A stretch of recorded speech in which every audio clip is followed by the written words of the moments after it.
It's a beautiful day for America's favorite pastime. I'm live at the Wisconsin Woodchuck season opener coming up. With snowmobile season kicking off in Oneida County, places like this are already starting to see more rentals, and a lot of them are including big groups of families.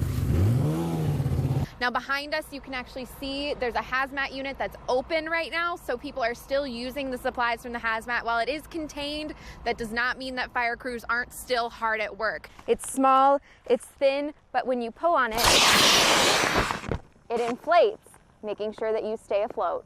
While he might be hard to miss, it's actually the good snow on the trails and the good ice on the lake that's really been bringing a lot of tourists up to Minocqua. I'm going to go around here so that we can zoom in and really see what's going on.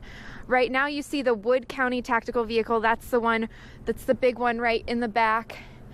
And then you can see there's a series of squad cars, and then the Marshfield Police tactical vehicle is in front. Just a real life safety story. While we were setting up today, we did see a car that was in the ditch being brought out by law enforcement. So there definitely are people out on the roads, and we really need you to slow it down and really try and stay safe. The reason it's closed is because there's this massive crater-like hole in the roadway. So what happened here was this entire road was flooded out earlier this morning, and then the culverts, which are those little tubes that make sure the water flows under the roadway, actually popped up, and they created a massive hole in this road, making it impassable for anyone who's living near here. So they are seeing so many significant road closures here that they actually had to call in a little bit of help from the city of Marshfield. They didn't have enough road closure signs in the city of McMillan to make sure that people were staying safe. The Red Door family farm was built from scratch. When they bought their land in Athens, it was an empty field that didn't even have a driveway. But now they've built a home and farmed 12 acres of organic vegetables.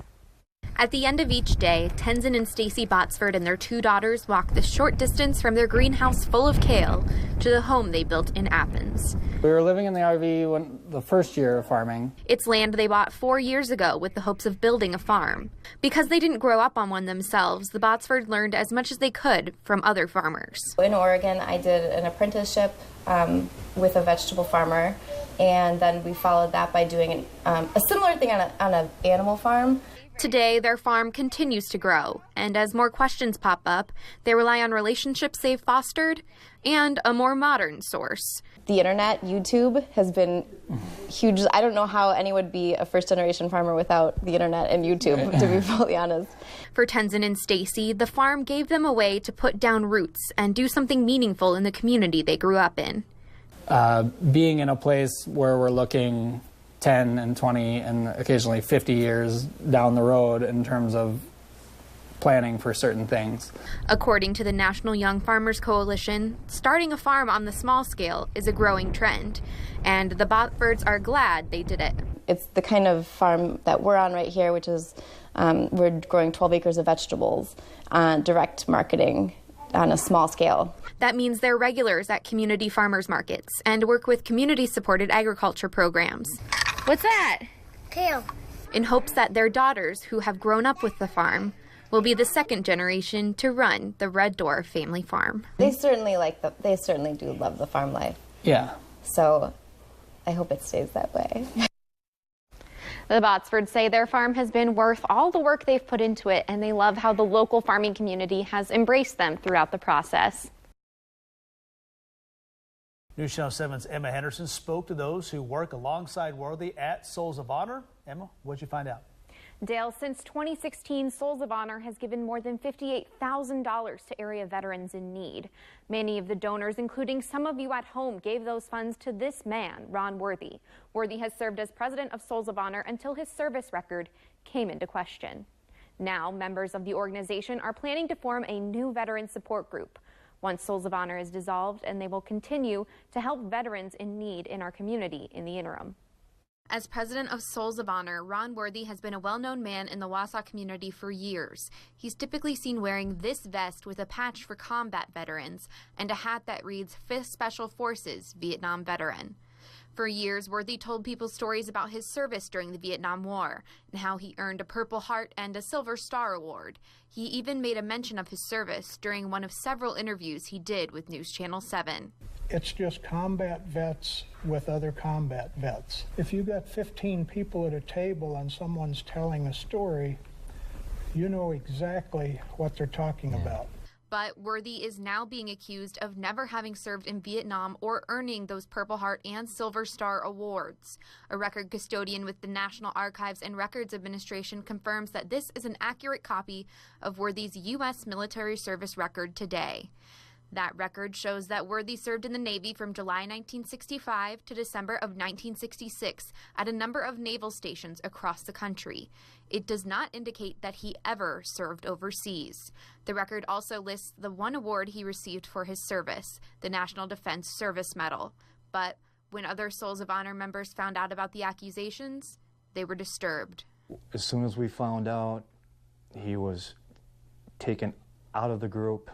He has no affiliation with the group whatsoever anymore. Randy Pliska is now the acting president of Souls of Honor. He says while the organization has done a lot of good over the years, this is one of the worst things that a person can do to veterans. It's time to start off fresh. That's why they've decided to dissolve the Souls of Honor and regroup under a different name.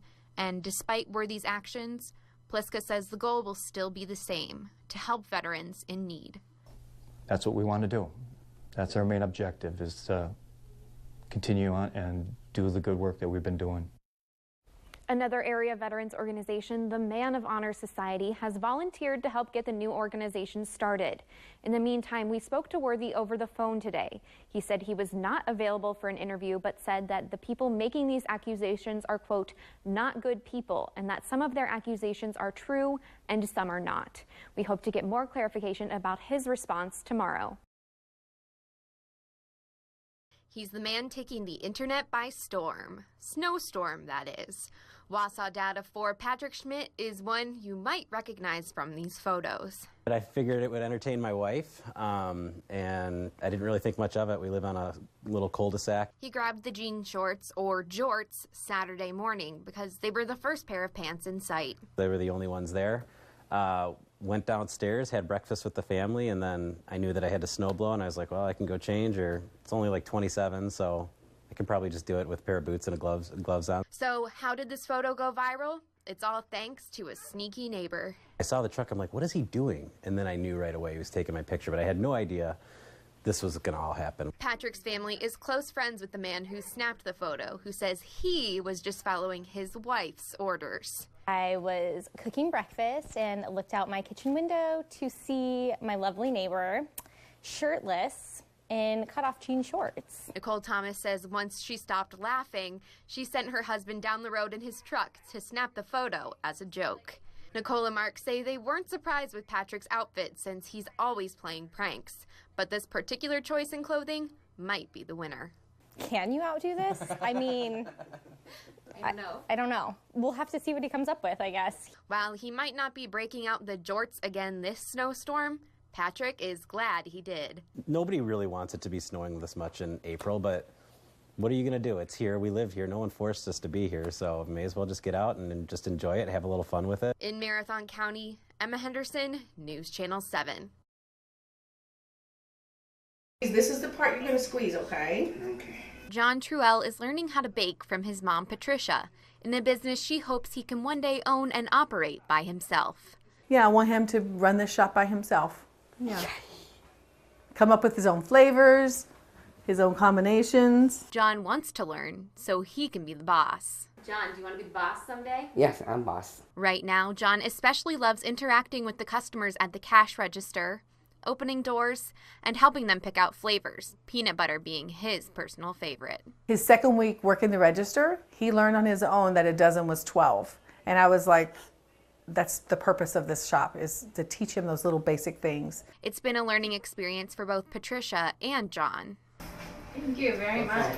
Everyone has abilities, and you just got to provide them with the opportunity and the tools to show off their abilities. Very good, John. And for John, sometimes it means working on chores that aren't so fun. But it's all a part of working on important life skills. There you go. Thank you. And helping make other people's days just a little bit sweeter. In Marshfield, Emma Henderson, News Channel 7.